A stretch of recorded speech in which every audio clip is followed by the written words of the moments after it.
ایک بہت بڑا چیپٹر اس کا یہ ہے جس کا ذمہ دار خود حضرت انسان ہے۔ اللہ رب العزت نے ہواؤں کو مسخر کر دیا انسان کے لیے، دریاؤں اور سمندروں کے پانیوں کو حکم دیا کہ اس پہ جو کشتیاں ہیں وہ چلیں گی۔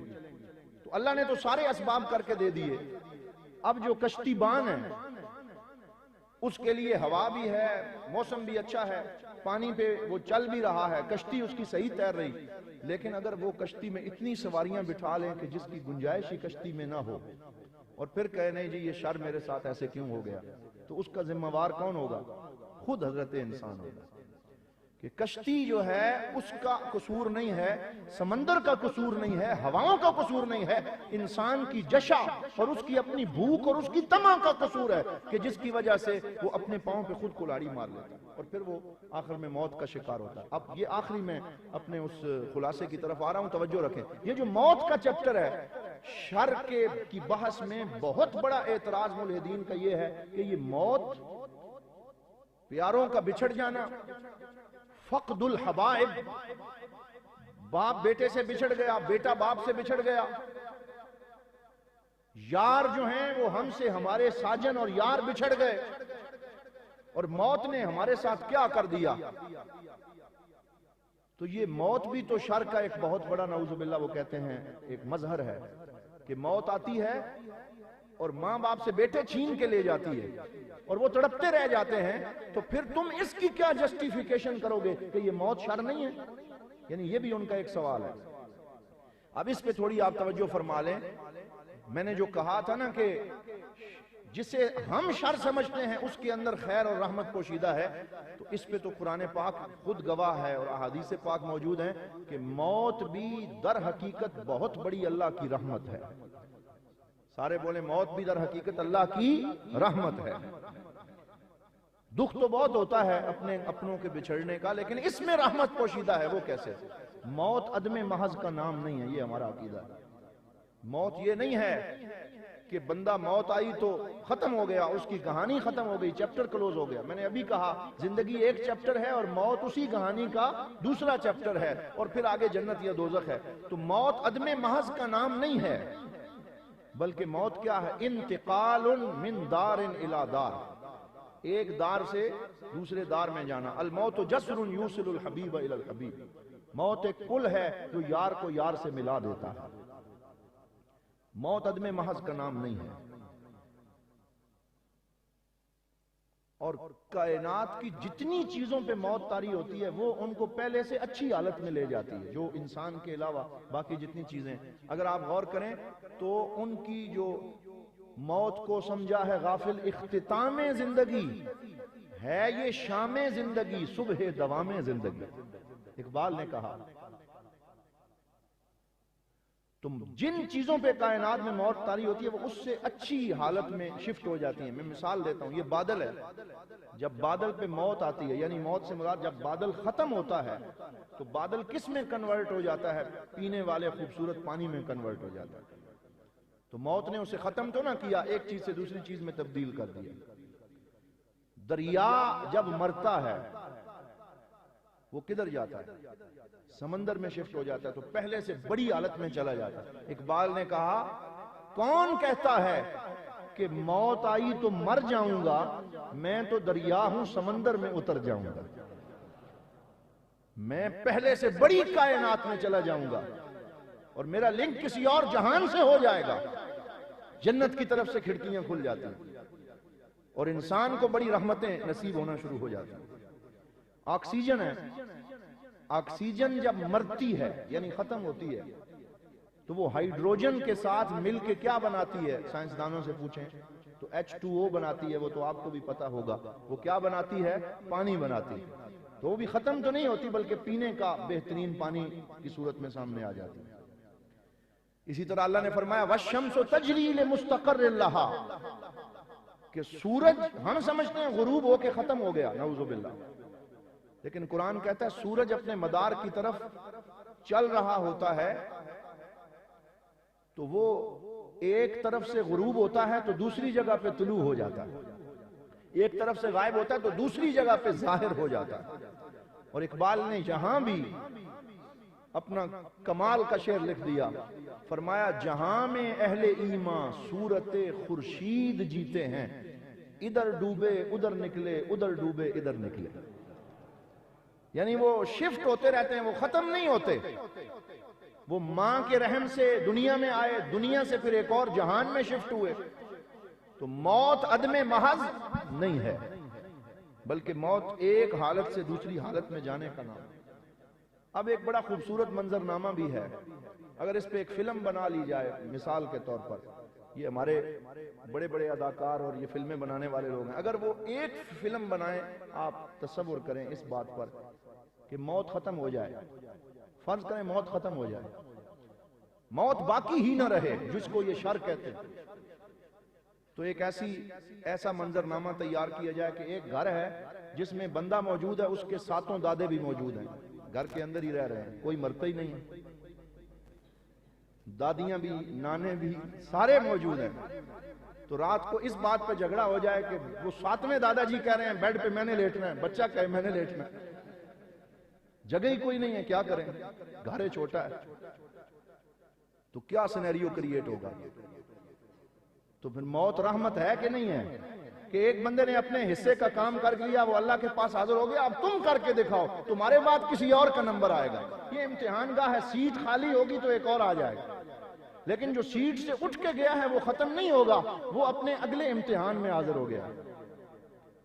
تو اگر موت مثلا نہ آئے، اسی کو اگر آپ یوں سمجھ لیں، منصب لوگ آگے شفٹ کرنا ہی چھوڑ دیں.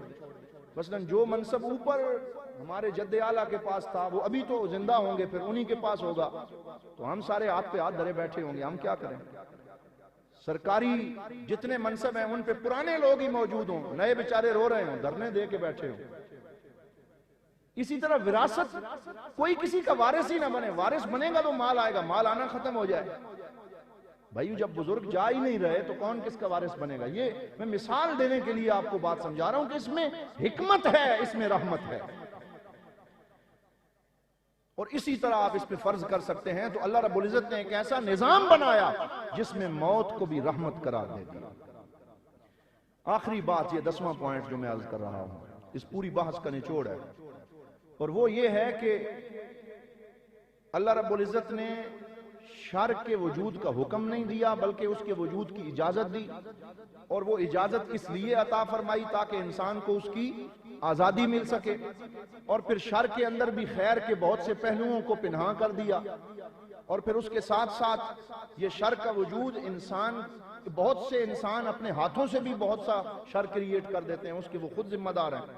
اور آخری بات یہ ہے کہ اللہ اتنا رحیم و کریم ہے کہ اپنی کچھ حکمتوں کی وجہ سے جو علم اور دکھ معاشرے میں موجود تھا، اس دکھ کو سہنے کے لیے ہر بندہ مومن کو ایمان کی نعمت بھی عطا فرما دی.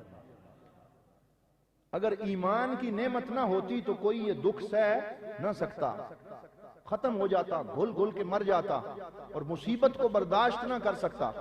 تو کسی حکمت کی وجہ سے اس پہ جو علم اور دکھ آیا اسے سہنے کے لیے ایمان کی نعمت عطا فرمائی. اور اس کو ہمارے صوفی جو پویٹ تھے انہوں نے اپنے انداز سے بیان کیا. انہوں نے کہا کہ جنہ دکھاں وچ دل بر راضی، سکھ انہاں تو وارے، تے دکھ قبول محمد بخشا راضی رہن پیارے.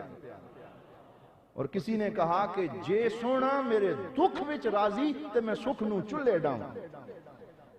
تو ایمان جو ہے وہ ایک ڈال بنا کے اللہ رب العزت نے پیش کر دیا کہ جس کے اندر ایمان ہوتا ہے وہ بڑے سے بڑے علم اور دکھ کو بھی ہنس کے سہ جاتا ہے. اسے پتا ہوتا ہے کہ یہ علم اور دکھ جس کریم ذات کی طرف سے آ رہا ہے، اس کے اندر بھی میرے پاس بڑی خیر اور رحمت کے پہلو موجود ہیں.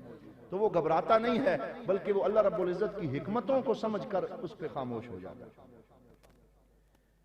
اس کی ایک بڑا خوبصورت تجربہ کیا جا سکتا ہے. آپ ایک بہت بڑا شیشے کا جار لے آئیں، بہت بڑا ہو، اس کے ساتھ ایک اور چھوٹا جگ لے آئیں، اس کے ساتھ ایک اور چھوٹا سا گلاس لے آئیں، ایک پیالی لے آئیں. تو پیالی، پھر چھوٹا گلاس، پھر بڑا جگ، پھر بہت بڑا شیشے کا جار، یہ آپ سامنے رکھ لیں. پھر آپ نمک لے آئیں. تو ساری چیزوں میں پانی موجود ہو، آپ نمک لے آئیں. آپ ایک بڑا چمچہ نمک کا بھر کے چھوٹی پیالی میں ڈالیں، پانی والی، اسے منہ سے لگائیں. تو کیا آپ اس کا گھونٹ بھر سکیں گے؟ وہ کڑوا ہو جائے گا، آپ اس کا گھونٹ نہیں بھر سکتے، آپ فوراً اس کو تھوک دیں گے اور آپ کے منہ پہ ناگواری کے آثار آ جائیں گے۔ آپ اتنی ہی نمک کی مقدار تھوڑے سے بڑے گلاس میں ڈالیں، پھر آپ گھونٹ بھریں گے تو کچھ آسانی ہو جائے گی، کیونکہ وہ زیادہ کڑوا نہیں ہوگا۔ آپ اتنی ہی مقدار ایک جگ میں ڈالیں تو کیا ہوگا، اور پینا کیا ہو جائے گا، آسان ہو جائے گا۔ اور اگر اتنی ہی مقدار ایک بڑے جار میں ڈالی جائے جو 5 لیٹر کا ہو تو اس میں تو پتہ بھی نہیں چلے گا اور آپ بڑے مزے سے پی جائیں گے۔ تو یہ مثال ہے کہ علم وہی ہے، دکھ وہی ہے، تو اپنا سینہ بڑا کر لے تو وہ تمہیں محسوس نہیں ہوگا۔ اس میں جتنی ایمان کی قوت زیادہ ہوگی اتنا وہ محسوس ہونا ختم ہو جائے گا، بلکہ اس سے لذت نصیب ہونا شروع ہو جائے گی۔ درد سہنے میں بھی قدرت نے مزہ رکھا ہے۔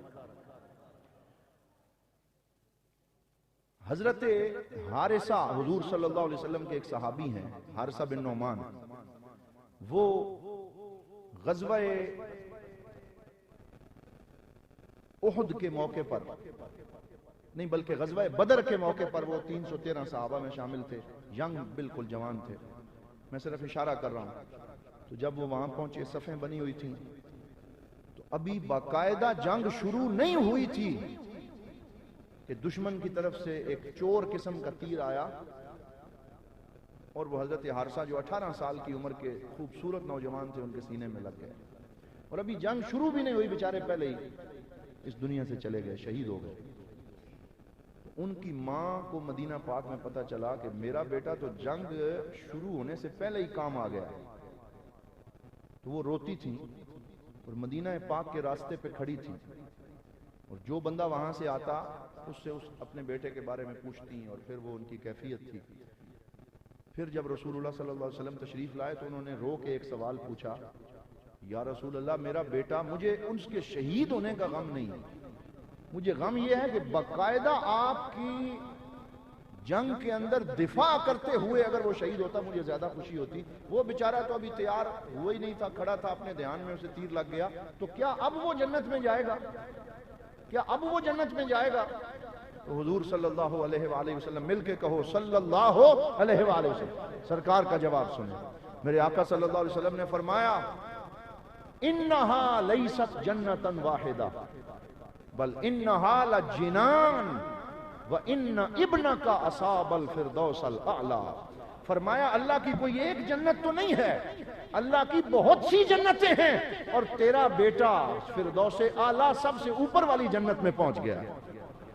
تو وہ مطمئن ہو گئی، وہ خوش ہو گئی، اس کا ہر طرح کا دکھ دور ہو گیا۔ تو یہ جو آخرت کا کنسپٹ اللہ نے دیا، اور یہ کنسپٹ جو اللہ رب العزت نے عطا فرمایا کہ ایمان کی قوت عطا فرمائی، اور پھر یہ حکمتیں ہمیں سمجھا دیں کہ یہ جو شر اور جسے تم علم اور دکھ کہتے ہو یہ کس سبب سے آتا ہے، اور اس کے بہت سے اسباب ہیں جن کا بھی ہم نے ذکر کر دیا۔